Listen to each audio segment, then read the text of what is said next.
शन्नो मित्रः शं वरुणः शन्नो भवत्वर्यमा शन्न इन्द्रो बृहस्पतिः शन्नो विष्णुरुक्रमः ॐ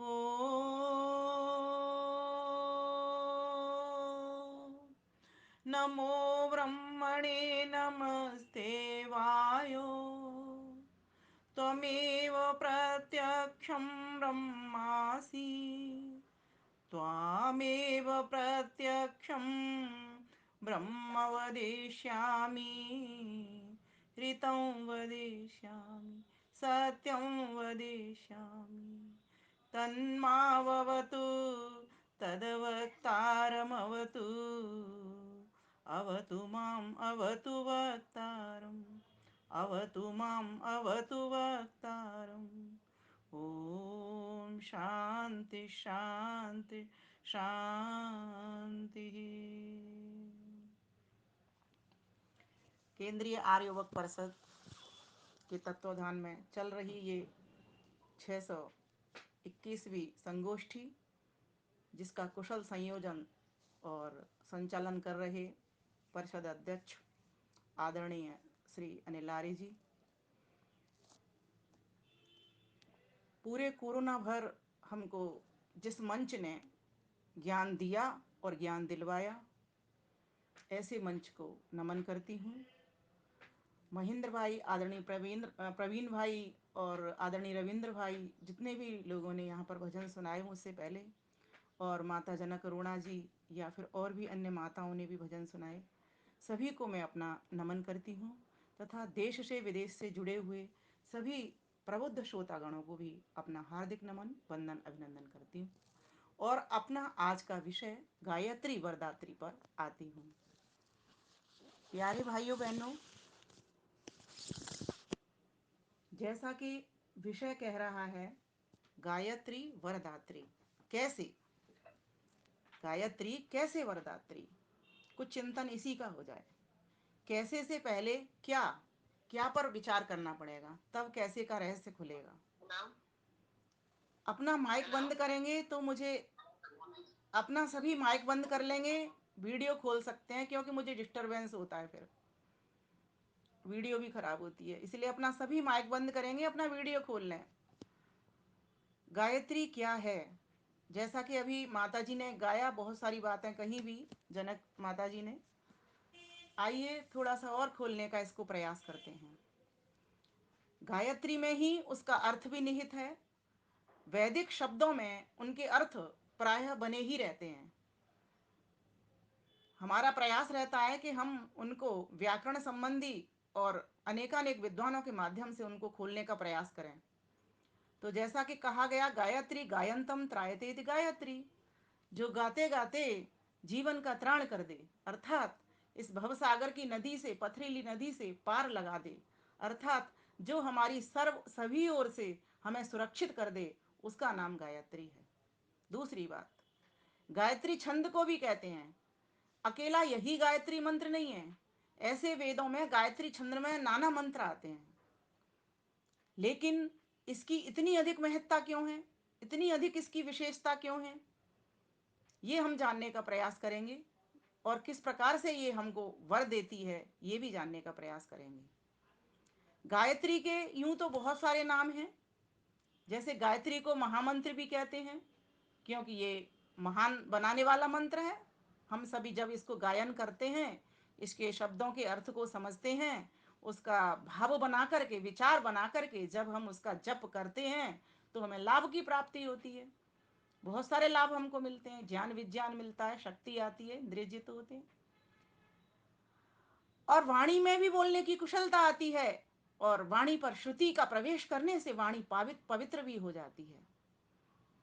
बहुत सारे लाभों के साथ साथ इसको महान बनाने का मंत्र भगवान राम, भगवान कृष्ण, स्वामी दयानंद, और जिन गुरु जी का नाम लिया था, स्वामी दयानंद जी के गुरु बिरजानंद, और नाना विद्वानों ने, महान पुरुषों ने अपनी अपनी वाणी में सभी ने इस गायत्री मंत्र के रहस्य को उजागर किया है और इसकी महत्ता, विशेषता बतलाई है, इसकी उत्तमता बतलाई है। मैं आज उस पर अधिक न जाते हुए आज सिर्फ इसी विषय को ही खोलना चाहूंगी। उससे पहले थोड़ा सा गायत्री के नामों पर विचार करते हैं। दूसरा, इसको गुरु मंत्र भी कहते हैं। गुरु मंत्र इसलिए कहते हैं कि इसमें गुरुता है। गुरुता का अर्थ होता है भारी। भारी वह जो वजनदार बना दे। जब साधक इस गायत्री रूपी साधन से उस साध्य को अपना वर बना करके ग्रहण करना चाहता है, विशेष ज्ञान विज्ञान बल की प्राप्ति हेतु, तब ये उसको गुरुता से भरती है, अर्थात उसको विशेष बना देती है, इतना वजनदार बना देती है। उसकी बात में इतना दम होता है, उसके आचरण में इतना अधिक दम होता है कि सामने वाले पर उसका प्रभाव जाता है। तीसरी बात, यह गुरुजनों के पास जाकर के जब विद्यालय में, जब गुरुकुलों में बालक 5वें या 8वें वर्ष का जिक्र महर्षि दयानंद सरस्वती सत्यार्थ प्रकाश में करते हैं कि गुरुकुल में भेजें, अगर जो माता पिता नहीं भेजते उन पर जाति नियम और राज नियम भी लग जाए। क्योंकि प्रत्येक मनुष्य जाति का ये धर्म होता है कि बच्चों की शिक्षा होनी चाहिए, चाहे वो बेटियां हों चाहे बेटे हों। इसीलिए तब जब गुरुकुल में जब बेटियां और बेटे जाएंगे तो गुरुजी का कर्तव्य बनता है, ये उसका परम धर्म होता है, बालक को पहला जो मंत्र दिया जाता है वो गायत्री मंत्र ही दिया जाता है। क्यों? क्योंकि यह सद्बुद्धि दात्री मंत्र है।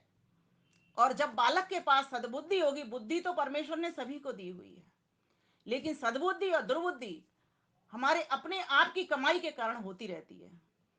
तो जब गुरुजनों के पास बालक जाता है, जब तक रहता है बालक माता पिता के पास, तब तक उतना निर्माण नहीं हो पाता जितना कि उसको अपना वर्ण मिल जाए कि मैं किस वर्ण का हूं। वर्ण मतलब मैं, मेरी कौन सी योग्यता है। ये जो योग्यता है इसका निखार करने वाले, इसको बनाने वाले, इसको प्रखर बनाने वाले गुरुजन ही हुआ करते हैं। तो जब गुरुजन बालक को ये गुरु मंत्र देते हैं तो इसीलिए इसको गुरु मंत्र भी कहा जाता है, क्योंकि बालक को वजनदार बनाने वाले, बालक का निर्माण करने वाले, बालक को वर्ण प्रदान करने वाले यह गायत्री मंत्र ही हुआ करता है। तीसरी बात, इसको सावित्री मंत्र भी कहते हैं। इसको नोट करते चलेंगे, आपको आगे बोलने वालों को इससे बहुत सुविधा मिलेगी। क्योंकि इसके भीतर सविता देव, परमपिता परमेश्वर का एक नाम सविता, उसका जिक्र किया गया है, उससे सद्बुद्धि की याचना की गई है। और सविता का अर्थ होता है, प्रथम जो अर्थ स्वामी दयानंद सरस्वती ने किया है, सृष्टि का सृजन करने वाले, सृष्टि को बनाने वाले, हम और आपको बनाने वाले, सभी जड़ जगत और चेतन जगत को रूपी प्रकृष्ट प्रजा को प्रजान बनाने वाले परम पिता परमेश्वर, जिनका एक नाम सविता है।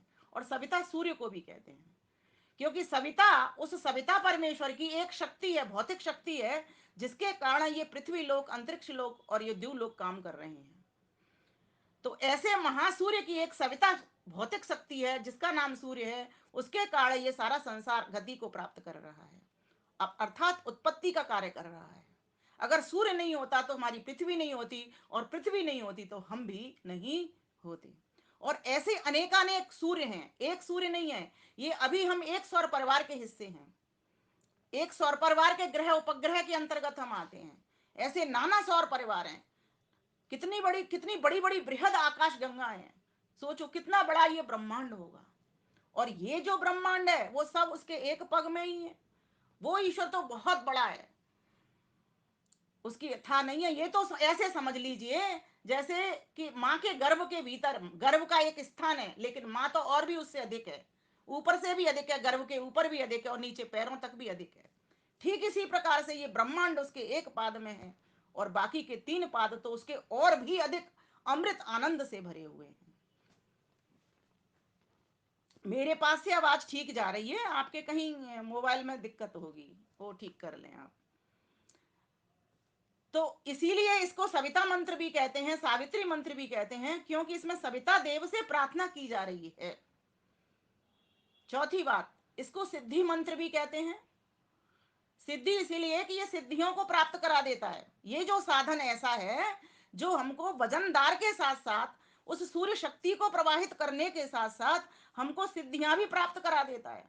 महर्षि पतंजलि ने योग दर्शन में 8 सिद्धियां लिखी हैं। उसमें अणिमा, लघिमा, गरिमा, महिमा, ईशित्व, वशित्व, प्राप्ति और प्राकाम्य, ये 8 सिद्धियों का जिक्र आता है उसमें। कि व्यक्ति चाहे तो छोटे से छोटा अपने आप को विनम्र कर ले, बड़े से बड़ा अपने आप को भारी बना ले, शरीर से आकार से नहीं, मानसिक रूप में। ये भी बहुत लोगों को भ्रांति है। कहते हैं हनुमान जी बहुत छोटे हो जाते थे, बड़े हो जाते थे, उनको सिद्धि प्राप्त थी। वो सिद्धि जो प्राप्त थी उनको मानसिक रूप से प्राप्त थी। जहां विनम्र होने की बात थी वहां छोटे हो जाते थे। जब राम जी के चरण वंदन करते तो राम जी के सामने छोटे हो जाते, सीता मैया से मिले तो बिल्कुल विनम्र होकर के मिले। ये सिद्धियां हैं, ये सिद्धियां, ये शक्तियां हैं। और ये कब मिलती हैं? जब गायत्री मंत्र की व्यक्ति साधना करता है।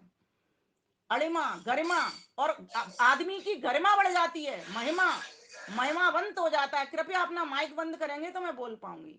माइक कोई मत खोलिए, माइक से आपको भी और सभी को डिस्टरबेंस होगा। आप सहयोगी बनिए, उपयोगी बनिए। तो सिद्धि मंत्र अर्थात अणिमा, महिमा, गरिमा, लघिमा और छोटा रूप भी धारण कर सकता है व्यक्ति, अर्थात मानसिक रूप से अपने आप को छोटा विनम्र बना सकता है। और आगे कहा ईशित्व, और शासन भी करना उस पर अच्छा आ जाता है। वशित्व, किसी को वश में करना हो वो भी उसको बहुत अच्छा आ जाता है। ये किससे मिलता है? ये सब गायत्री से मिलता है, गायत्री की साधना से मिलता है। इसीलिए इसको सिद्धि मंत्र भी कहा जा रहा है। प्राप्ति, और जो पाने की इच्छा रखता है वो उसको सहज ही उपलब्ध हो जाता है। उसको बहुत अधिक फोर्स नहीं करना पड़ता, बहुत अधिक पुरुषार्थ नहीं करना पड़ता, बहुत अधिक अपना ज्ञान शक्ति बल नहीं लगाना पड़ता। प्राकाम्य और प्रकृष्ट कामना जब वो उठाता है कि मैं परम पिता परमेश्वर को भरने के लिए आया हूं, उसकी भी वो पूर्ति कर देता है। तो इस प्रकार से ये सिद्धि मंत्र भी कहलाता है। इसका एक नाम और है पुरस्चरण मंत्र। पुरस्चरण मंत्र ये तब हो जाता है जब व्यक्ति ये संकल्प ले लेता है कि मुझे आज एक मात्र माला गायत्री की करनी है, दो माला गायत्री की करनी है, तीन करनी है, चार करनी है, जितनी करनी है, या उंगलियों पे गिन के करना है, या घड़ी देख करके करना है, जैसे भी करना है। इसका जब वो संकल्प लेता है और फिर वो जब अनुष्ठान में उतर जाता है तो ये पुरस्चरण मंत्र के रूप में कहा जाता है।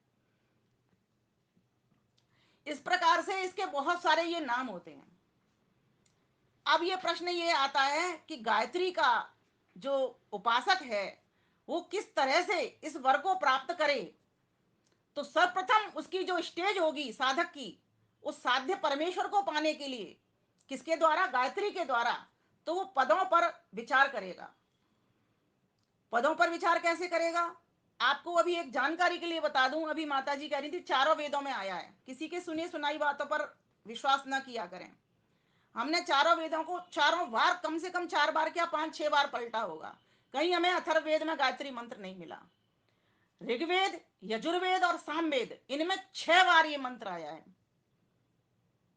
आप देखेंगे, पढ़ाई प्रारंभ करिए, वहां आपको पता लगेगा। और इस गायत्री मंत्र के 24 अक्षर हमें पता चलते हैं, जिसमें से यजुर्वेद 36वें अध्याय का तीसरा मंत्र है, वहां पर ओम से प्रारंभ होकर के ओम भूर्भुवः स्वः तत्सवितुर्वरेण्यम भर्गो देवस्य धीमहि धियो यो नः प्रचोदयात् तक ये पूरा मंत्र आया है। बाकी के यजुर्वेद के पहला ऋग्वेद, ऋग्वेद में और सामवेद में यह तत्सवितुर्वरेण्यम से आया हुआ मंत्र है। इसलिए हमें यह कहना है कि 3 वेदों के भीतर हमको मिलता है। और वो जो 3 वेद हैं वे क्या हैं? वे ज्ञान, कर्म और उपासना के त्रयी विद्या जिसको कहा गया है, उसके वे तीनों वेद हैं। चौथा वेद है अथर्ववेद, उसके भीतर तीनों वेदों के मंत्र और भी हैं और अपने भी उसमें मंत्र हैं। तो इस प्रकार से हमें वेदों की समझ लेकर के और इस गायत्री मंत्र को निकालते हुए, और वो तभी निकलेगा जब हम वेदों की समीपता करेंगे, वेदों का समीपता करेंगे, तभी हमको वो ज्ञान होगा। और ज्ञान होगा तभी हम कर्म करेंगे। आज आदमी उल्टा करता है, पहले उपासना वाले पक्ष को लेता है त्रयी विद्या में से, तो उसे न तो उसका ज्ञान पता चलता, न कर्म पता चलता। क्योंकि जब तक विवेक नहीं होगा तब तक व्यक्ति कर्म करेगा कैसे? तो पहली जो स्टेज बनती है वो अग्नि की बनती है, ज्ञान की बनती है। तो जब हम पदों को खोलने का प्रारंभ करते हैं तो महर्षि देव दयानंद सरस्वती ने ओम शब्द को सबसे पहले सत्यात प्रकाश के प्रथम समुल्लास में खोल दिया है। सत्यात प्रकाश को पढ़िए, बहुत सारा ज्ञान देने वाला है। मैं बार बार उसको पढ़ती हूँ, इतना अभ्यास करने के बाद भी मैं उसको बार बार पढ़ती रहती हूँ। क्यों? क्योंकि जितनी बार हम पढ़ते हैं उतनी बार उसमें से कुछ ना कुछ नया चिंतन, नया विवेक हमारा अपना स्वयं का प्रारंभ हो जाता है। और इसीलिए ही मैं ये विषय भी दे पाई, गायत्री कैसे वरदात्री। ये भी अभी मैं खोलूंगी रहस्य, लेकिन इससे पहले थोड़ी सी ये जानकारी और ये समझ लेनी बहुत जरूरी है। तो कैसे मिलता है हमको। तो कहते हैं ये जो गायत्री जो मंत्र है वो हमको सबसे पहले आयु देती है। और इस बात की पुष्टि कौन कर रहा है। इस बात की पुष्टि कर रहा है अथर्ववेद। अथर्ववेद में जो मंत्र आया है वो पुष्टि का मंत्र आया है। क्या पुष्टि कर रहा है। ओम स्तुतां मया वरदा वेद माता प्रचोदयन्तां पावमानी दुजानां आयुः प्राणं प्रजां पशुं कीर्तिं द्रविणं ब्रह्मवर्चसं मह्यं दत्त्वा व्रजत ब्रह्मलोकम्। ये पुष्टि कर रहा है। अब इसमें क्या कहा गया है। तो इसमें कहा गया स्तुता मया वरदा, हे मेरे प्यारे पुत्रों, मैंने तुम्हारे लिए स्तुति की है, अर्थात मैंने गुणगान किया है, अर्थात मैंने तुम्हारे लिए प्रशंसनीय भाषा में कहा है। क्या कहा है। मया वरदा, कि ये जो गायत्री माता है वो क्या करने वाली है, आपको वर देने वाली है। और कितने वर दिए हैं इसमें, लगभग 8, आप गिन करके देख लेना। तो कहते हैं पहला वर कौन सा देती है वो, ये गायत्री माता ही है जो हमको वर देती है। और कैसे देती है इसको भी समझना है। तो कहते हैं पहला जो वर देती है वो कहती है आयु। जब तुम गायत्री मंत्र को पढ़ोगे अर्थ सहित, शुद्ध उच्चारण करते हुए, उसका अर्थ मन में लाते हुए, उसका विचार बनाते हुए, और बाहर के विषयों से हटते हुए जब तुम गायत्री मंत्र को ठीक प्रकार से सिद्ध करोगे, तो ये गायत्री मंत्र सबसे पहला जो काम करेगी वो ये करेगी कि आपका शरीर स्वस्थ करेगी। देखो कितनी बड़ी बात है। और स्वस्थ शरीर किसको नहीं चाहिए। पहला सुख निरोगी काया, और दूजा सुख घर में माया, और तीजा सुख सुलक्षण नारी नर, और चौथा सुख पुत्र आज्ञाकारी। तो पहला सुख तो यही है, जब शरीर स्वस्थ होगा तब तो हम कुछ पाने का प्रयास करेंगे, कुछ भजन भी कर पाएंगे। कमर टेढ़ी पड़ी हुई है, बैठा जा नहीं रहा है, तो कैसे हम साधना में उतरेंगे, कैसे हम इन इंद्रियों को साधेंगे। बीमार व्यक्ति इंद्रियों को नहीं साध सकता। बीमार व्यक्ति अशक्त होता है, निर्बल होता है। जो सबल होता है, सशक्त होता है, वही इंद्रियों की साधना कर सकता है। और इंद्रियों की साधना के साथ उस इंद्र को, उस परमपिता परमेश्वर को भी पाने के लिए वो प्रयासरत हो सकता है और पुरुषार्थ कर सकता है। तो कहा सबसे पहला काम करेगी वो आयु का देगी, आयु आपको प्रदान करेगी। बोले आयु कैसे प्रदान कर देगी, समझने की बात तो ये है। बोले आयु ऐसे देगी वो, कि जब आपको ये समझ आ जाएगी गायत्री का मंत्र का, जब आप अर्थ करोगे कि परम पिता परमेश्वर मेरा रक्षक है, और कैसे रक्षा कर रहा है, सब ओर से रक्षा कर रहा है। और किस तरह से उसकी रक्षा का सेवन करना है, कि प्रातः काल में सूर्य के समीप आना है, उसकी विटामिन डी को भरना है, प्रातः काल में उस परमेश्वर को स्मरण करना है, उसके प्रातरग्निम वाले मंत्रों का पाठ करना है। उन प्रातः काल के जो मंत्रों का जब तुम पाठ करोगे, समय से 4 बजे जब तुम उठ जाओगे और बैठ करके स्नान करके और फिर ध्यान में उतर जाओगे, तो वो तुमको जो सुबह के समय में जो तुम्हारा शरीर पूरी रात्रि भर रेस्ट किया हुआ था, विश्राम को पाया हुआ था, जब वो गायत्री मंत्र का उच्चारण करेगा तो वो आपको बहुत सारी शक्तियां भर देगा। क्योंकि प्रातःकालीन के जो 5 मंत्र हैं उनमें भग भरने की ही बात है, ऐश्वर्य, नाना प्रकार के ऐश्वर्य, ऐहिक मतलब अर्थात लौकिक ऐश्वर्य भी वो देगा, और वो कैसा देगा, आध्यात्मिक ऐश्वर्य भी वो प्राप्त कराएगा। और इसी बात की पुष्टि अथर्ववेद के इस मंत्र ने कर दी, जिसका मैं जिक्र कर रही हूं आपके समक्ष, कि वो आयु देगा। आयु कैसे मिलेगी ये, तब जब व्यक्ति को ये समझ आ जाएगी कि परमेश्वर कैसा है, उसका नाश नहीं होता, मुझ आत्मा का भी नाश नहीं होता। इसीलिए जब मेरा नाश नहीं होता, ईश्वर का नाश नहीं होता, तो ईश्वर के से जुड़ने के लिए उसके ज्ञान विज्ञान को प्राप्त करूंगा, और मैं वैसा ही आहार करूंगा। क्योंकि ज्ञान विज्ञान को वही व्यक्ति प्राप्त कर सकता है जिसके मन में तामसिकता नहीं है, सात्विकता से जो भरा हुआ है। तो फिर वो भोजन शुद्ध करेगा, सात्विक करेगा, संतुलित करेगा, हितभुक बनेगा, मितभुक बनेगा, ऋतभुक बनेगा। जब ऐसा वो बन जाएगा, हितभुक, मितभुक और ऋतभुक, अर्थात हितकर भोजन करेगा, जो उसको अपने शरीर का ज्ञान विज्ञान पता होगा कि मेरा बात ठीक है या पित्त ठीक है या कफ ठीक है या बिगड़ा, कौन सी चीज बिगड़ी हुई है, उसके अनुकूल वो भोजन करेगा।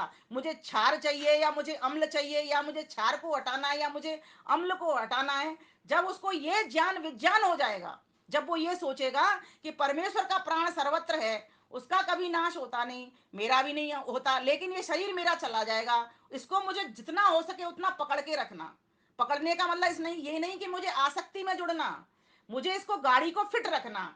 क्योंकि देखिए साधन जब हमारा फिट होगा तो हम मंजिल पर पहुंच पाएंगे। जब साधन ही हमारा टूट गया, फूट गया, तो हम मंजिल पर पहुंच नहीं सकते। तो गायत्री माता से वो सबसे पहला काम करेगी, इस प्रकार से आपको वर देगी। वर क्या है? वर एक ऐसा चयन है, एक ऐसा चुनाव है, जैसे कहते हैं ना वरमाला, वर वधु। ये क्या है? एक स्त्री ने एक पुरुष को चुन लिया, एक पुरुष ने एक स्त्री को चुन लिया, फिर उनको वरमाला पहना दी। ये वर क्या है? वर ही तो चयन है।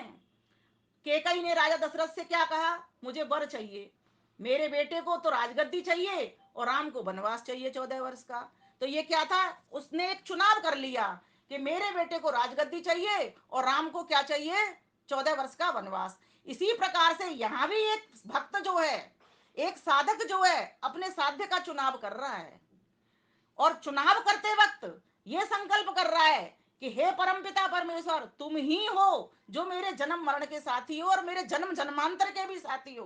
पहले भी तुम थे, आज भी तुम हो और आगे भी मेरे साथ साथ रहने वाले हो। ऐसे वो चुनाव करे। तो परमेश्वर क्या करेगा? जब कोई, और चुनाव किसका किया जाता है? जो बहुत सुंदर हो।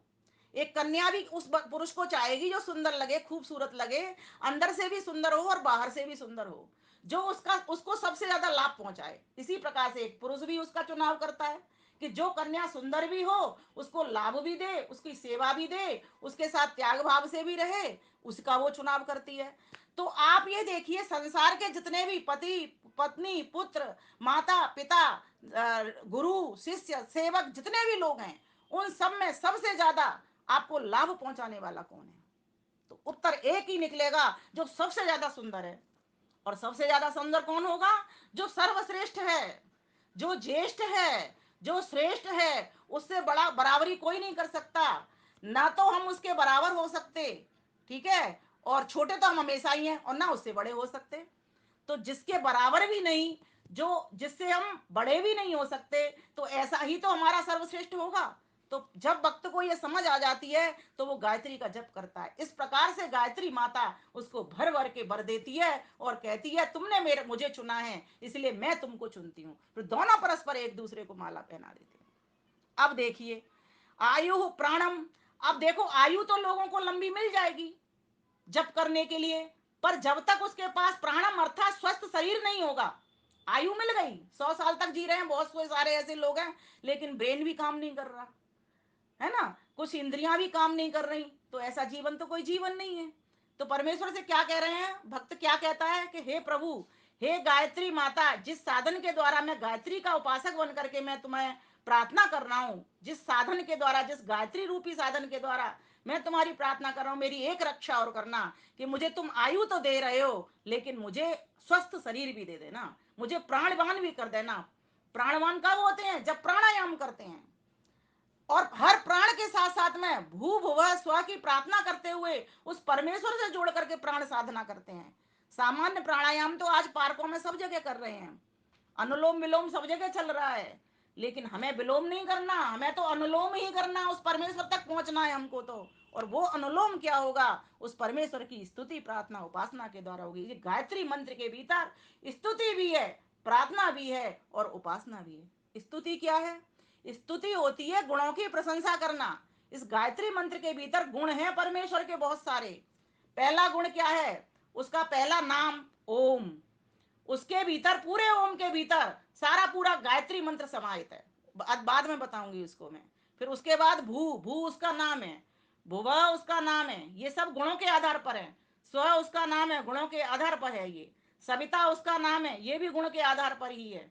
वरेण्यम उसका नाम है, ये भी गुण के आधार पर ही है। भरगय उसका नाम है, ये भी गुण के आधार पर ही है। देव, देव भी उसका नाम है, ये भी गुण के आधार पर ही है। और प्रार्थना क्या है? धियो यो न प्रचोदयात।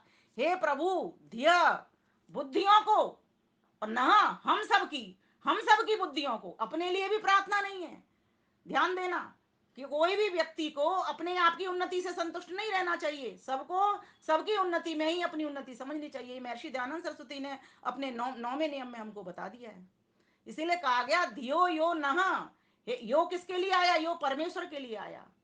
अर्थात जो जो परमेश्वर नहा हमारी धिय बुद्धियों को प्रचोदयात प्रेरित करता है, ऐसे परमेश्वर को पाने के लिए व्यक्ति उसके गुणों का गुणगान कर रहा है, गुणानुवाद कर रहा है उसके नामों से।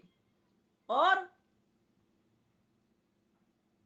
और क्या कहा गया इसमें? तो कहा स्तुति, प्रार्थना और उपासना। और उपासना क्या है?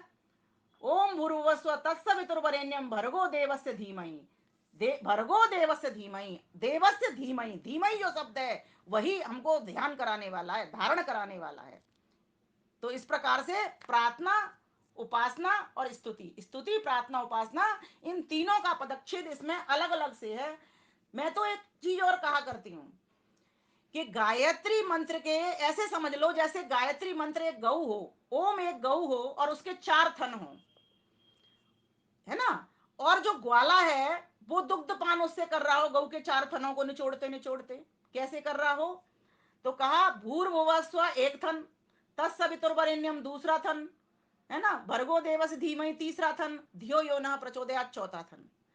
चारों थनों को, थनों से दूध की धार उस गौ माता की, उस परमपिता परमेश्वर की जब टपक रही हो, तो ग्वाला क्या करता है? अपने बाल्टी के भीतर उन चारों थनों को बारी बारी से उस दुग्ध को निकालता है और बाल्टी को भर लेता है।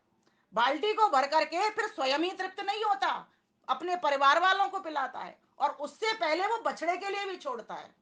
जो नहीं छोड़ते बछड़े के लिए वो तो अत्याचारी हैं। तो देखो, स्तुति प्रार्थना उपासना का जो भाग है वो किस तरीके से जो साधक व्यक्ति है लेता है, उसके रस को निचोड़ता है। वो रस कैसे निचोड़ेगा, आइए इस पर थोड़ा सा विचार करते करते बर की बात करेंगे। तो वो रस ऐसे निचोड़ेगा, ओम अर्थ को समझिए, ओम के अर्थ को समझिए, ओम की व्याख्या को समझिए। ओम के ही भीतर भू भुवा स्व भी है। कैसे? देखिए, भू कहते हैं भू इति प्राण, भुवा कहते हैं भुवा इति अपान, स्व कहते हैं स्व इति व्यान। भू इति प्राण अर्थात वो पिता परमेश्वर जिसका प्राण सर्वत्र है, जो प्राण स्वरूप है, जो हम सभी को प्राणों भी दे रहा है, अर्थात प्राणों से प्यारा भी है और हम सभी का जीवनों का आधार भी है। ये महर्षि देव दयानंद सरस्वती कहते हैं। भुवा इति व्याना अर्थात भुवा इति अपाना अर्थात वो समस्त दुखों से रहित है और हमको भी समस्त दुखों से रहित करवाने वाला भी है। ये दूध निचोड़ा जा रहा है उसका, भू स्व का। और स्व, वह परमपिता परमेश्वर स्वयं तो सुखों का भंडार है ही, लेकिन हम सबको भी वो सुख देने वाला है। और इस बात की कौन सा मंत्र पुष्टि करता है? इस बात की जब आप संध्या करते हो तो एक मंत्र बोलते हो आप, ओम नमः शंभवाय च मयो भवाय च नमः शंकराय च मयस्कराय च नमः शिवाय च शिवतराय च। जैसा परमेश्वर है वैसा ही काम वो करता है। और हम लोग कैसे हैं? अगर हम पे धन है तो हम दे धन को अपने लिए तो यूज करते हैं, प्रयोग में लाते हैं, लेकिन किसी और को नहीं देते। इसी प्रकार से ज्ञान है तो अपने लिए तो प्रयुक्त करते हैं, लेकिन किसी और को नहीं देते। इसी प्रकार से घर का कोई और सामान है, हम अपने लिए तो प्रयुक्त करते हैं, लेकिन किसी दूसरे को अगर देते भी हैं तो ऐसी वस्तु देते हैं जो वस्तु उसके काम की ना हो, या फिर आपके मन से रिटायर हो गई हो, वो ऐसी वस्तु देते हैं। क्या हम कभी ऐसा सोचते हैं कि मेरे मन में जो मुझे सबसे अच्छी वस्तु लग रही है किसी को भेंट कर दे? बहुत ही कोई विरला व्यक्ति होता होगा जो सिर्फ इस मार्ग पर चल रहा है और उसने ये सोच रखा है कि मुझे मोक्ष की गति करनी है, जो वस्तु मुझे सबसे अधिक प्रिय है वही वस्तु मुझको देनी है। ये नचिकेता संवाद पढ़ना। नचिकेता संवाद बहुत जबरदस्त है इस चीज को की शिक्षा देने के लिए। मैं अभी लेकिन उसको नहीं कहूंगी क्योंकि फिर मेरा प्रवचन लंबा हो जाता है। अब वो देखिए, फिर जब उसमें क्या कहा कि भू भुवा स्व, ये जो एक प्रथम जो स्तन है उसका, गौ माता का, ओम पिता परमेश्वर का, उस स्तन को खूब निचोड़िए। प्रभु तेरा प्राण चारों ओर विचर रहा है, इसी में ही स्तुति प्रार्थना उपासना एक पद में से उठाइए। और मैं सभी को एक बात कहा करती हूँ, मत पूरा मंत्र पढ़िए, एक शब्द पढ़ लीजिए आप। एक शब्द से होत है बहुअर्थन को ज्ञान, बहुत सारे अर्थ निकलेंगे उससे, बहुत सारा विचार करोगे, बहुत सारा चिंतन निकलेगा। कहिए आप, प्रभु आप प्राणों के प्राणों, आपने मुझको जीवन दिया है, मेरा भी कर्तव्य बनता है मैं भी किसी का जीवन दूं, मैं किसी का जीवन ना लूं। अब जीवन लेने का मतलब ये मत समझना कि सिर्फ किसी को तुमने मार दिया तो जीवन ले लिया किसी का। इसी को कहा जाता है, अरे तुम किसी की मानसिक हिंसा भी कर देते हो, किसी का अपमान भी कर देते हो, तो भी समझो आप उसके जीवन से हाथ धुलवा रहे हो। उसका जीवन ले रहे हो। तो परमपिता परमेश्वर ने कहा है कि ओम भू भुव स्व, ये ओम के भीतर ही अकार उकार मकार, अकार से वो खोलते हुए कहते हैं अग्नि विराट विश्व।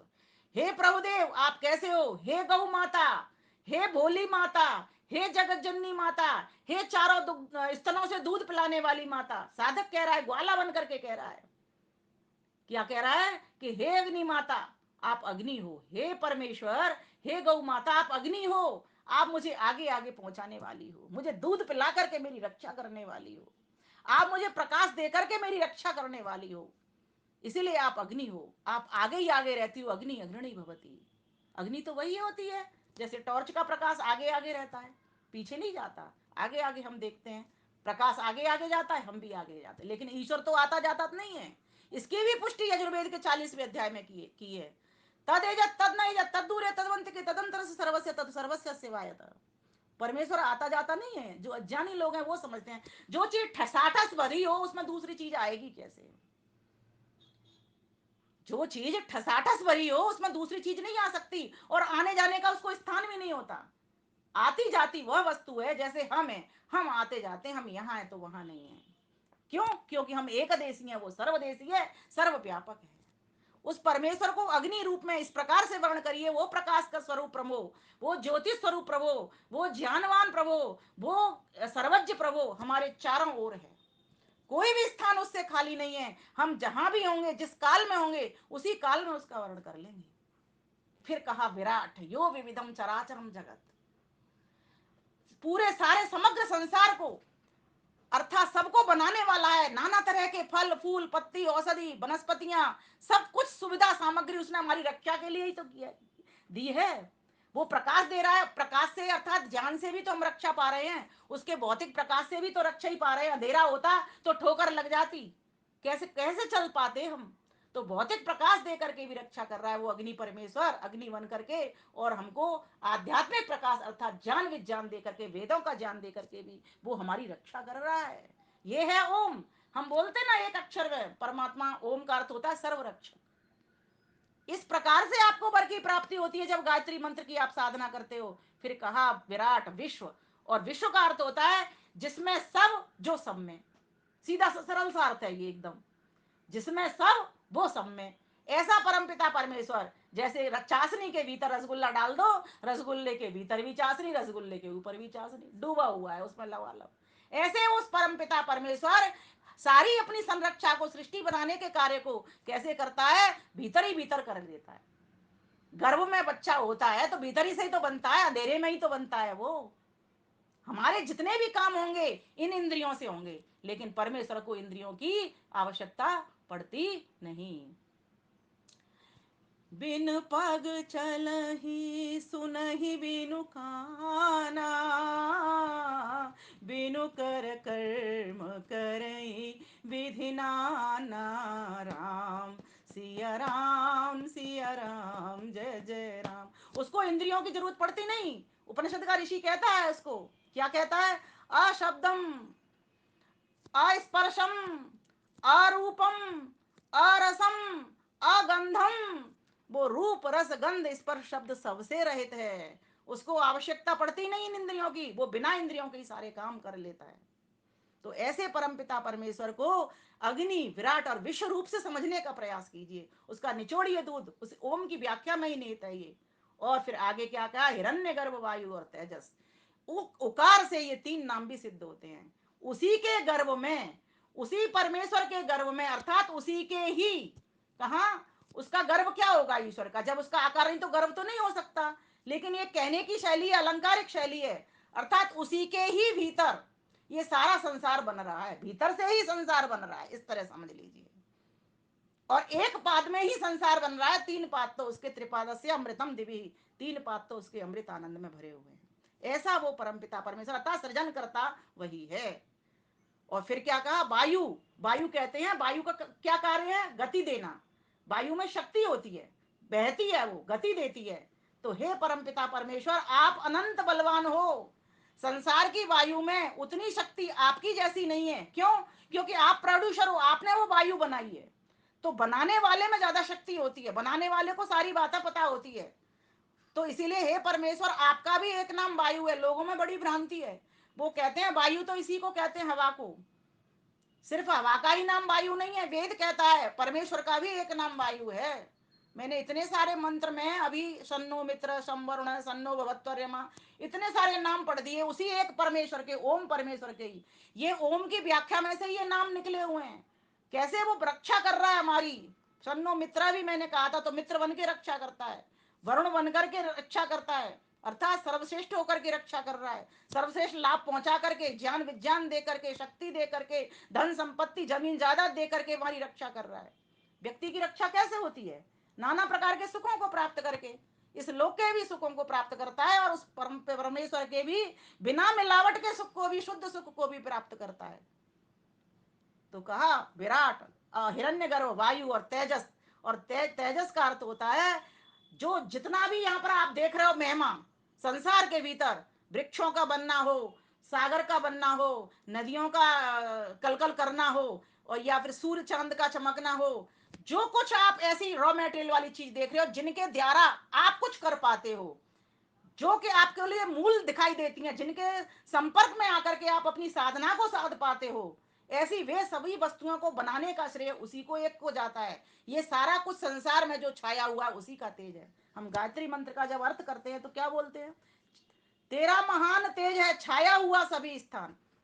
तो ज्ञान विज्ञान बल शक्ति संरचना के रूप में भी तेरा ही तेज छाया हुआ है। तो उस परमेश्वर का नाम तेजस्वी है। फिर क्या कहा? माँ, म से मकार, आदित्य, प्राज्य और ईश्वर, ये तीन नाम महर्षि दयानंद सरस्वती और लिख देते हैं। प्राज्य अर्थात प्रकृष्ट ज्ञानी, आपके बराबर कोई ज्ञानी नहीं है। हम लोगों के ज्ञान में कमी, एक दूसरे से बढ़कर के एक दूसरा व्यक्ति दुनिया में मिल जाएगा आपको, एक से बड़ा विद्वान है, क्योंकि हम जीवों का जो ज्ञान है वो सातिश है, उसकी एक सीमा है। लेकिन परमेश्वर के ज्ञान निरतिशय है, तत्र निरतिशयम सर्वज्ञ बीजम, उसके ज्ञान की कोई सीमा नहीं है, कोई पार नहीं है, इतना जिसका ज्ञान विज्ञान है। वेद के मंत्रों के अर्थ आप खोलते चले जाइए, खोलते चले जाइए, नाना विद्वान उसको खोलने का प्रयास कर रहे हैं व्याकरण ग्रंथों के हिसाब से, लेकिन आज तक उनके पूरे पूरे अर्थ कोई खोल ही नहीं पाया। इसीलिए अथाह भंडार है वो ज्ञान विज्ञान का। आदित्य, वो अविनाशी है, उसका कभी नाश नहीं होता। अब इन गुणों को जो मैं कह रही हूं, इन गुणों को अपने भीतर धारण करना है, तब वो वर हमको प्राप्त होगा परमेश्वर का, जिसकी पुष्टि अथर्ववेद के मंत्र ने की है कि वो ज्ञान विज्ञान दे रहा है। तो मेरा कर्तव्य बनता है कि मैं भी आगे आगे इस ज्ञान विज्ञान का, वैदिक संस्कृति का प्रचार प्रसार कर सकूं। मैं भी आदित्य, मैं अविनाशी हूं, मैं अपने स्वरूप में प्रतिष्ठित हो सकूं। महर्षि पतंजलि कहते हैं तदा दृष्टु स्वरूप अवस्थानम, अपने स्वरूप में स्थित होकर के उस परमेश्वर का गुणगान कर, उसको देख। ये संसार की माया लुभावने वाली है। जो व्यक्ति इस संसार की माया में बस उतना ही लाभ लेता है जितने के से ये गाड़ी चलती है, बाकी का सारा समय उस परमेश्वर के ध्यान में लगा जाता है, गायत्री मंत्र की साधना करते हुए, उनके अर्थों को खोलते हुए, विचार करते हुए, उस परमेश्वर की खोज करते हुए, ऐसा व्यक्ति फिर उस परम लक्ष्य को, उस परम साध्य को प्राप्त कर जाता है। तो ये गायत्री मंत्र की ताकत इतनी है कि वो यहाँ का भी सुख दिला रही है, आयु भी दे रही है, प्राण भी दे रही है आपको, और प्रजा, उत्तम संतान का भी निर्माण करेगी। जब आप गायत्री की साधना नित्य प्रत बैठ करके करोगे सुबह और शाम, तो बालकों पर भी असर जाएगा, संतानों का भी निर्माण होगा। वे भी सीखेंगे कि गायत्री कोई मंत्र होता है, और पूछेंगे, 10 बार प्रश्न पूछेंगे तो आपके पास उत्तर आना चाहिए कि आप गायत्री मंत्र क्यों जप रहे हो, इससे क्या लाभ मिलेगा। लाभ बताने चाहिए हर व्यक्ति को। जब तक हम लाभ नहीं बताते हैं ना, तब तक कोई काम होता नहीं है। हर व्यक्ति को लाभ चाहिए। कहीं डिस्काउंट सेल लग रही हो, फौरन हम दौड़े चले जाते हैं। बच्चों को जब बताओगे कि इससे तुम्हें मेधा मिलेगी, तुम्हारे पढ़ाई में अच्छा मन लगेगा, तुम्हारी चित्त एकाग्र होना हो जाएगा, तुम्हारी स्मृति बढ़ जाएगी, तुम्हें जो कुछ पाठ याद करना है, जो लोग 24 घंटे में भी याद नहीं कर पाते, वो तुम 24 मिनट में याद कर लोगे। ऐसी बात है, जब तुम अपने बच्चों के सामने रखोगे तो सोचो और क्या बर चाहिए तुमको। तुम्हें उत्तम संतान मिल जाएगी मात्र एक गायत्री मंत्र के जप से, उसके स्वाध्याय से, उसके अर्थपूर्वक विचार करने से। कितनी इसके भीतर महत्ता है, कितनी इसकी विशेषता है, कितना इसके पास बर देने का दायित्व है। तो ईश्वर ने एक ऐसी संपदा हमको दे दी है वेद के गायत्री मंत्र के रूप में। मात्र एक ही मंत्र है, और एक ही मंत्र की आपने अगर साधना प्रारंभ कर दी, आपका जीवन धन्य हो जाएगा। आपको ध्यान करने का तरीका भी बताऊंगी कि किस तरह से करना चाहिए। और मुझे समय, मैं चाहती हूँ आज मैं अधिक समय लूं और लोगों को पूरा लाभ दे पाऊं। और दूसरी बात यह है कि आयु प्राणम प्रजाम पशुम, और आपके घर में फिर किसी चीज की कमी रहेगी नहीं। पशु किसको कहते हैं? पश्यते थे पशु, जो देखता है, अर्थात हमारी तरह बोल करके व्यवहार नहीं करता, ये पशु होते हैं। लेकिन वेद के भीतर एक मंत्र ऐसा भी आता है जिसमें ईश्वर को भी पशु कहा है। क्यों? क्योंकि वो दृष्टा है, वो सारे संसार को बनाता है और देखता भी है वो, लेकिन हमारी तरह मुंह से बोलता नहीं। वो हमारी वाणी में शक्ति तो वो भरता है, वायु में गति देता है, सारे काम करता है, लेकिन हमारी सी इंद्रियां उसके पास ना होने से, क्योंकि उसको आवश्यकता नहीं इन इंद्रियों की। हम अल्पज्ञ हैं, अल्प सामर्थ्य वाले हैं, अल्प शक्ति वाले हैं, इसलिए हमको आवश्यकता है। और हमको आवश्यकता है इसलिए उसने हमको इंद्रिय दी। तो ये हमारे ऊपर बड़ा ही उसने उपकार किया है कि हमको जाने कौन से पुण्य कर्म हमारे थे जिससे मनुष्य का चोला मिल गया। और मनुष्य का चोला मिल गया तो साथ साथ उसने वेद का ज्ञान भी हमारे भीतर हृदय में नत्थी कर दिया कि बेटा जाओ, तुमको इस जीवन की यात्रा में चलना तभी आएगा जब इस वेद ज्ञान की कॉपी को खोल करके देखोगे, हृदय को खोल करके देखोगे, तो मैं सारी समस्याओं का समाधान मिलता चला जाएगा। तो गायत्री मंत्र में कितनी ताकत है। मैं तो कई बार मैं ये सोचती हूँ, आज मैं जो कुछ आपके सामने बोल पा रही हूँ ये भी गायत्री मंत्र की ही विशेषता है, इसी की महत्ता है, इसी के कारण मैं बोल पा रही हूँ। नियम बनाइए, 4 बजे उठूंगा मैं, 1 घंटे तक लगातार जप करूंगा। नियम बनाइए, रात को सोऊंगा कि मैं लगातार 1 घंटे तक जप करूंगा, उठूंगा नहीं। चाहे एक दिन में कभी भी साधना फलीभूत नहीं होगी, लेकिन धीरे धीरे जब उच्चारण आपके मुख से शुद्ध रूप में होता चले जाएगा, तो जब देखिए धीरे धीरे अर्थ उतरता चला जाएगा, धीरे धीरे भाव बनते चले जाएंगे, तो आप जरूर डुबकी लगाओगे। जब तक तैरना नहीं आता तब तक डर लगता है, जैसे ही तैरना आ जाता है, जैसे ही समुद्र में डुबकी लगाना आ जाता है, सारा भय खत्म हो जाता है। बार बार फिर डुबकी लगाने का मन करता है, बार बार डुबकी लगाने का मन। लेकिन जब तक नहीं आता तब तक व्यक्ति भयभीत होता रहता है।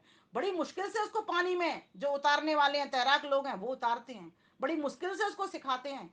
थोड़ा समय लगेगा साधना में उतरने के लिए, लेकिन जरूर साधना आपकी सिद्ध होगी। लेकिन उससे पहले क्या करोगे?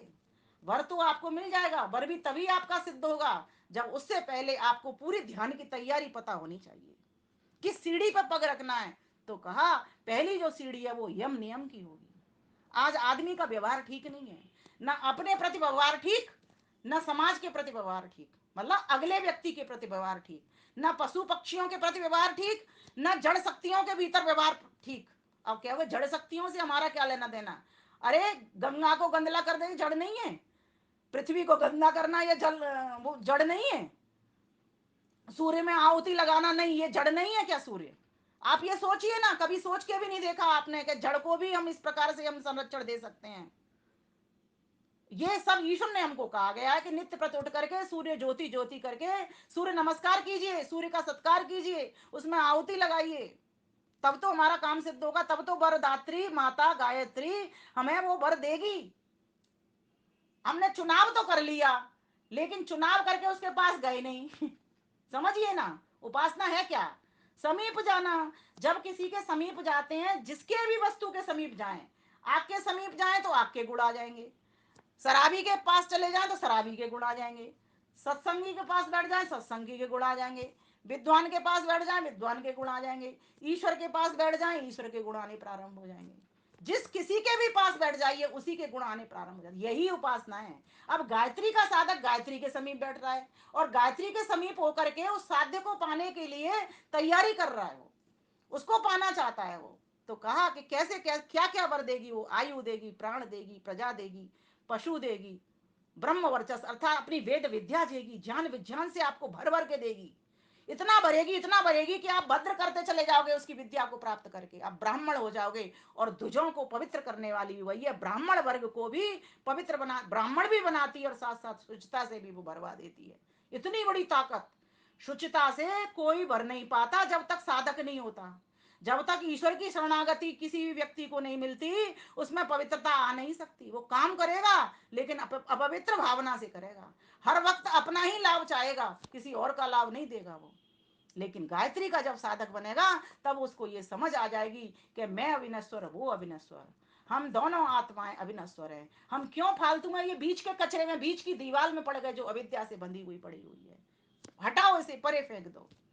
इस प्रकार से साधना करेगा वो। फिर कहा गया कि क्या क्या देगी? ब्रह्म लोकम। और यहीं तक की यात्रा नहीं कराएगी ये गायत्री माता, क्या करेगी? ब्रह्म लोकम, उस परम पिता परमेश्वर के मोक्षानंद की भी सैर करा देगी, जहां अब आपको एक भी दुख नहीं होगा। कब तक? जब तक 36,000 बार दुनिया बने और 36,000 बार दुनिया बिगड़े, तब तक एक ऐसी टिकट, पक्की टिकट मिल जाएगी कि फिर आपको कोई भी दुख नहीं होगा, कोई भी कष्ट नहीं होगा, कोई भी क्लेश। अब आप प्रश्न कर सकते हो क्यों नहीं होगा? क्योंकि वो परमपिता परमेश्वर स्वयं क्लेशों से रहित है, इसीलिए नहीं होगा। जिस वस्तु के पास जा रहे हैं वो ऐसी वस्तु होगी, वैसे ही गुण कर्म स्वभाव मिलते हैं, समानता के दर से मिलते हैं, जैसे जल से जल मिलता है। तो परमेश्वर पूरी अविद्या से मुक्त है, तो हमें भी अविद्या से मुक्त होना पड़ेगा। ये अविद्या ही तो है जो हमको नहीं मिलने देती, और अविद्या साफ कर दी आपने, दीवार हटा दी, दोनों का मिलन हो गया। शीशे पर अगर कोई कर्टेन लगा हुआ हो तो चेहरा दिखाई नहीं देता, और शीशे पर अगर मैल जमा हुआ हो तो भी चेहरा दिखाई नहीं देता। शीशा अगर हिल रहा हो तो भी चेहरा दिखाई नहीं देता। शीशा अगर चटक गया हो तो बहुत सारे चेहरे दिखाते, तो भी सही तरह से चेहरा दिखाई नहीं देता। जब तक हम स्वयं स्वस्थ सबल नहीं होंगे और इस साधना को ठीक प्रकार से करना नहीं सीखेंगे, यम नियम का व्यवहार हमारा अच्छा नहीं होगा, आसन प्राणायाम प्रत्याहार में जीना नहीं सीखेंगे, धारणा उठाना हमको नहीं आएगी, तब तक हमारा ध्यान लगने वाला नहीं है। और ध्यान नहीं लगेगा तो उस ईश्वर से जुड़ करके समाधान कहाँ मिलेगा, समाधि कहाँ होगी। इसीलिए महर्षि पतंजलि ने हमारे लिए बहुत श्रम किया, स्वामी दयानंद सरस्वती ने हमारे लिए श्रम किया, और हमको ये बता दिया वेदों के प्रमाण दे दे करके, वेदों से ही गायत्री मंत्र की पुष्टि करा करके, वेदों से ही गायत्री मंत्रों को निकाल करके कि बेटा चलो तुम भी इन विद्वानों की लाइन में लग जाओ। संगम अर्थात इन विद्वानों की संगति करके अपना भला और सबका भला करने लग जाओ। तो भू सचित आनंद, और भू भुव स्व के भीतर ही ये सत्य, चित और आनंद तीनों चीजें बसी हुई पड़ी हुई हैं। परमेश्वर, जीवात्मा, प्रकृति, इन तीनों का कभी नाश नहीं होता। जो नाश होता है इस संसार का, जो विकृति है, प्रकृति से बनी हुई जो विकृति है, जो दिखाई दे रही है, जो कार्य जगत है, इसका नाश होता है। इसमें सभी दर्शन हमें पुष्टि कर रहे हैं इस बात की।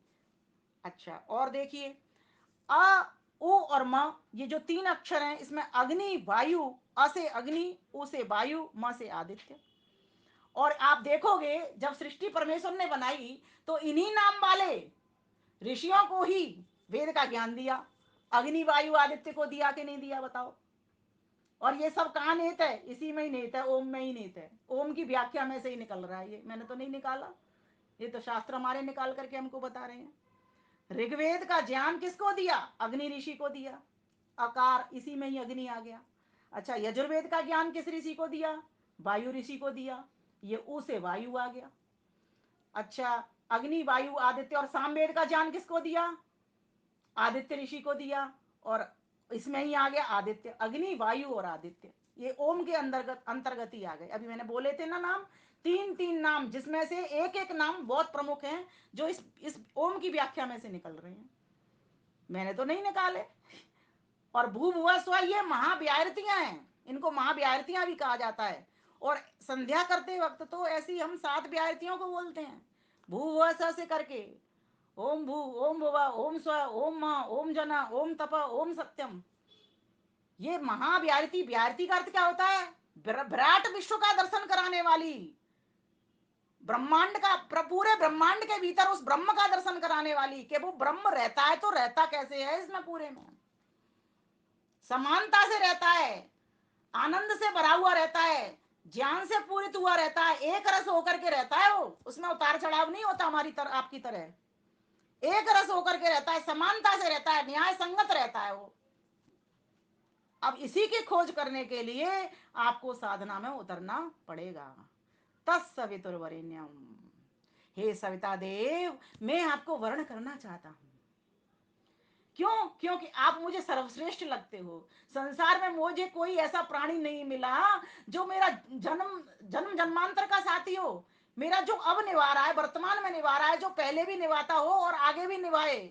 मुझे कोई ऐसा 4 दिन के साथी मिलते हैं, ये सब छोड़ जाने वाले हैं, मैं सबको छोड़ जाने वाला हूं, लेकिन तू किसी से छूटेगा नहीं, ऐसा ज्ञान विज्ञान भरेगी। हे सविता देव, मैं भी कुछ सृजन करना सीखूं। तत्सवितुर्वरेण्यम, तुझको पाकर के ही तो सीखूंगा, तुझसे शक्ति लेकर के ही तो सीखूंगा, तुझे वर्ण करके ही तो सीखूंगा। पत्नी में पति के गुण, पति में पत्नी के गुण आते ही तभी हैं जब वो साथ साथ रहते हैं। 10 वर्ष के बाद तो कहा जाता है पति पत्नी दोनों भाई बहन लगने लग जाते हैं। सोचो, और यहाँ परमेश्वर ने हमको 100 वर्ष दिए हैं भाई बहन बनाने के लिए, ईश्वर से जुड़ने के लिए। कम नहीं समय दिया, लेकिन उल्टा सीधा खा करके, उल्टा सीधा व्यवहार करके हमने इस 100 के वर्ष के कम वर्ष कर लिए अपने। इसीलिए आगे के शब्द हैं, बड़े ही मार्मिक और सुंदर शब्द हैं, ये भर्गो देवस्य धीमहि। हे परम पिता परमेश्वर, मेरी भ से भस्म भस्म कर दीजिए, मेरी अविद्या को, मेरे कष्टों को, मेरे 5 क्लेशों को, मेरी 3 ऐष्णाओं को भस्म करवा दीजिए प्रभु, जिससे मैं तुझको प्राप्त कर सकूं। यही तो दीवाला विद्या की, जो नित्य को अनित्य समझ बैठी है, शुचि को अशुचि समझ बैठी है, असुचि को शुचि समझ बैठी है, अनित्य को नित्य समझ बैठी है, दुख में सुख देख देख रही है, सुख में दुख देख रही है। कुछ इसको पता ही नहीं चल रहा, उल्टा सीधा चल रहा है। शरीर को आत्मा समझ लेती है, आत्मा को शरीर समझ लेती है। हे परमेश्वर, परे फिकवा दे मुझसे इस बुद्धि को, मुझे तो ऐसी निश्चयात्मक बुद्धि दे दे कि मैं तुझ तेरे समीप हो जाऊं, जिससे मैं जो भी काम करूंगा फिर अब कोई मिलावट काला काम होगा नहीं, कोई गलत काम मुझसे होगा ही नहीं। धियो यो न प्रचोदयात। परमेश्वर, हम सबको ऐसी सद्बुद्धि दे दो, अपनी मेधा प्रज्ञा रितंबरा जैसी बुद्धि दे दो परमेश्वर। बस मैं ऐसी बुद्धि चाहने के लिए तेरी साधना में उतरना चाहता हूँ, और ये गायत्री मंत्र मेरा साधन बनेगा, जिसको मैं माँ कह करके पुकार रहा हूँ, क्योंकि ये गायत्री मंत्र ही है जो मेरी रक्षा करेगा और तुझे उपास्य देव के पास पहुंचाएगा। मैं ऐसा तेरा भक्त हो जाना चाहता हूँ। तो इस प्रकार से जब हम उससे करते हैं तो गायत्री माता हमें इतना वर देती है, इतना वर दिलवाती है कि उस वर्ण उसको वर्ण करवा देती है। किसको? जिसको पाने के लिए मनुष्य का चोला मिला है, उस परम पिता परमेश्वर से हमारा जोड़ गठजोड़ करा देती है। फिर जरूरत नहीं पड़ती, फिर गायत्री मंत्र की भी जरूर साधन हट जाएगा। और जो साधन गायत्री मंत्र है उससे जुड़ा हुआ मन, वो मन भी अब कुछ काम नहीं करेगा सेवक की भांति, वो भी परे हट जाएगा। सेवक का काम उतना ही होता है, स्वामी से अपने मालिक को मिलाना, राजा से अपने मालिक को ले जाकर के मिला देना, बस इतना ही होता है। फिर सेवक हट जाता है, फिर वो दोनों मिल जाते हैं। इसी प्रकार से जैसे घर के जो लोग हैं, वो जो वर पक्ष के लोग हैं, उनसे तब तक मिले रहते हैं जब तक लड़का लड़की का विवाह नहीं हो जाता, पति पत्नी आपस में मिल नहीं जाते, तब तक ही उनका संयोग रहता है। उसके बाद वो अलग हो जाते हैं, पति पत्नी एक हो जाते हैं, एकाकार कर लेते हैं। ठीक इसी प्रकार से तो आइए उस परमेश्वर जो वर की दात्री है, जो गायत्री माता, उसके मंत्र के माध्यम से आइए हम एक गीत के माध्यम से उसका वर्ण करते हैं। ये मेरी स्वरचित रचना है और ये पुस्तक मैं आपको दिखा रही हूँ। ये देखिए, गायत्री चालीसा विघ्न विनाशक। आप हनुमान चालीसा पढ़ते हो, विघ्न विनाशक। ये गायत्री महिमा, गायत्री चालीसा विघ्न विनाशक। वैसे बहुत लोगों तक मैं पहुंचा चुकी हूँ, जिनके पास नहीं पहुंची हूँ मुझसे संपर्क कर सकता है, ले सकता है। इसमें आपको गायत्री का पूरा प्रवचन मिलेगा, बहुत सारे भजन मिलेंगे, और सब एक एक शब्द मेरा अपना लिखा हुआ है, ईश्वर की कृपा से और आप लोगों के सहयोग से, स्नेह से। तो आइए इसका एक गीत भी मैं आपके समक्ष रख देती हूँ, उसके बाद फिर मैं अपना वाणी को विश्राम दूंगी। गायत्री वर की दात्री, गायत्री वर की दात्री, तब एक नाम सावित्री, जो भी जपे निरंतर प्रतिदिन, सफल वही तन यात्री।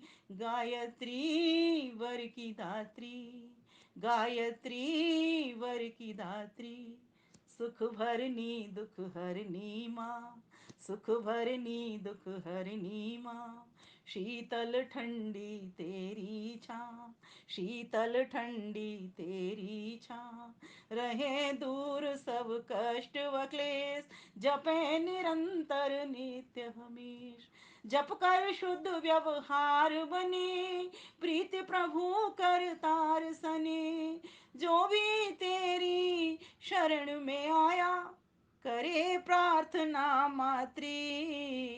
गायत्री वर की दात्री, गायत्री वर की दात्री, तब एक नाम सावित्री, जो भी जपे निरंतर प्रतिदिन, सफल वही तन यात्री। गायत्री वर की दात्री क्या करती है? तन मन चंदन करती माँ, तन मन चंदन करती माँ, जीवन कुंदन करती माँ, जीवन कुंदन करती माँ, वंदन अभिनंदन सिखलाती, प्रीति नमन का पाठ पढ़ाती। निश दिन प्रातः सायं पल, निश दिन प्रातः सायं पल, अखिल विश्व ब्रह्मांड सकल, चरवाचर दर्श करवाए, पथ प्रशस्त्र निर्मात्री, गायत्री वर की दात्री, गायत्री वर की दात्री। तब एक नाम सावित्री, जो भी जपे निरंतर प्रतिदिन, सफल वही तन यात्री, गायत्री वर की दात्री। वरण वरेण्यम करवाए, वरण वरेण्यम करवाए, विमल भर्ग से महकाए, विमल भर्ग से महकाए। जान मिले अजान मिटे, काम क्रोध मद मान हटे। ज्ञान मिले अज्ञान मिटे, काम क्रोध मद मान हटे। गान से मिलती शक्ति है, ध्यान से खिलती भक्ति है। जो भी करे भाव उच्चारण, निर्मल मन की दात्री, गायत्री वर की दात्री, गायत्री वर की दात्री। तब एक नाम सावित्री, जो भी जपे निरंतर प्रतिदिन, सफल वही तन यात्री, गायत्री वर की दात्री। आओ नित्य नियम से गान करें, आओ नित्य नियम से गान करें, अर्थ सहित जप ध्यान करें, अर्थ सहित जप ध्यान करें।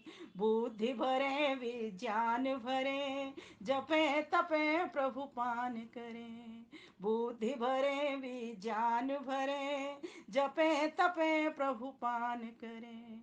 बुद्धि शुद्ध करने वाली, बुद्धि शुद्ध करने वाली, ओज तेज भरने वाली, विमल वेद करते यश गायन, सुखवल बुद्धि प्रदात्री, गायत्री वर की दात्री, गायत्री वर की धात्री। तब एक नाम सावित्री, जो भी जपे निरंतर प्रतिदिन, सफल वही तन यात्री, गायत्री वर की धात्री, गायत्री वर की धात्री, गायत्री वर की धात्री।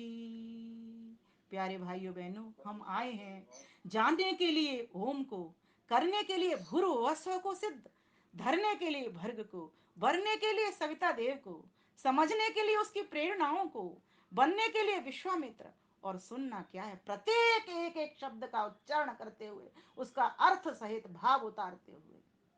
हे परमपिता परमेश्वर, इस ज्ञान विज्ञान को, शक्ति को, भक्ति को, अपने प्रति श्रद्धा को, निष्ठा को हम सभी को देना, जिससे हम सभी जन जितने भी यहाँ पर उपस्थित हैं और जो भी यहाँ से जाकर के आगे संदेश पहुँचाने वाले हैं, उन सभी को परमेश्वर अपनी शक्ति से भरना, अपने विवेक से भरना, अपने वैराग्य से भरना।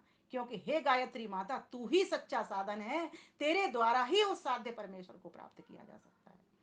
आज वीर सावरकर की पुण्यतिथि है। ऐसे महान स्वतंत्रता सेनानी को, प्रखर राष्ट्रवादी चिंतक को शत शत नमन करती हूँ। हे परमात्मा, हम सभी के भीतर भी देश की भक्ति आए और ये प्रभु की भक्ति भी आए। क्योंकि जिस व्यक्ति के पास देश की भक्ति होती है, ईश्वर की भक्ति होती है, उसी के पास फिर मातृ पितृ भक्ति, गुरु भक्ति भी होती है। इसलिए प्रभुदेव हम सबका कल्याण करें आप। हम सभी आपके पास बस इसी प्रार्थना को लेकर के आए, इसी स्तुति को उठाने के लिए आए, इसी उपासना को करने के लिए आए। हम सबका जीवन, हम सबका जीवन उपवन होकर के महक जाए, खिल जाए। इन्हीं शब्दों के साथ मैं अपनी वाणी को विराम करती हूँ। भाई अनिल जी को बहुत बहुत धन्यवाद करती हूँ, जिन्होंने इतने सुंदर विषय को बोलने के लिए मुझे आज्ञा दी। आप सभी का बहुत बहुत धन्यवाद। सभी को सादर सप्रेम नमस्ते जी। करते रहिए हंसते हंसते। धन्यवाद। बहुत बहुत धन्यवाद वत्सल जी। हर महीने आप लोगों का लाभ मिलता है, कार्यक्रम चलता रहता है, आप लोग जुड़ते हैं। आज संजय गर्ग जी जुड़े हैं, उनका भी स्वागत।